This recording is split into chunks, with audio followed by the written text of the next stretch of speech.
Baik, saya akan menjelaskan perbedaan pendidikan kewarganegaraan antara Jepang dan Indonesia. Pertama, saya akan menjelaskan pendidikan Jepang. Pendidikan kewarganegaraan dalam sekolah dasar diimplementasikan Jepang adalah Life and Environmental Studies. Isi kurikulum kewarganegaraan pada sekolah menengah terdiri atas kehidupan sosial kontemporer, perbaikan kehidupan nasional, pemerintahan demokratis, dan menyangkap internasional. Kurikulum sekolah menengah atas terdiri atas bidang mata pelajaran dan sub mata pelajaran yang spesifik. Para siswa diharuskan mengambil 4 kredit pelajaran kewarganegaraan yang terdiri atas masyarakat kontemporer 4 jam sekitar 1 jam 50 menit, etika 2 jam, dan politik ekonomi 2 jam. Isi dari kajian tentang masyarakat kontemporer adalah sebagai individu dan budaya dalam masyarakat kontemporer, lingkungan dan kehidupan manusia, politik dan ekonomi kontemporer dan individual, serta organisasi internasional dan isu-isu global. Sedangkan ruang lingkup kajian kewarganegaraan Indonesia meliputi persatuan dan kesatuan bangsa, norma hukum dan peraturan, hak asasi manusia, kebutuhan warga negara, konstitusi negara, kekuasaan politik, Pancasila, dan globalisasi. Tujuan dalam pendidikan kewarganegaraan Jepang yang pertama, untuk meningkatkan kesadaran dan pemahaman tentang Jepang sebagai sebuah negara dan prinsip kedaulatan. Yang kedua, untuk menghubungkan konsep tentang mengangkat lokal dan negara serta cara bagaimana setiap individu dapat berkontribusi dalam suatu pekerjaan.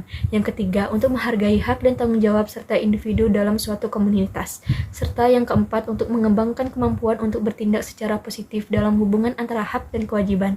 Sedangkan tujuan umum pendidikan kewarganegaraan Indonesia adalah membentuk warga negara yang baik. Tujuan utama pendidikan kewarganegaraan adalah untuk menumbuhkan wawasan dan kesadaran bernegara, sikap serta perilaku yang cinta tanah air dan bersedikat kebudayaan Indonesia, wawasan Nusantara, serta ketahanan nasional dalam diri pada calon penerus bangsa.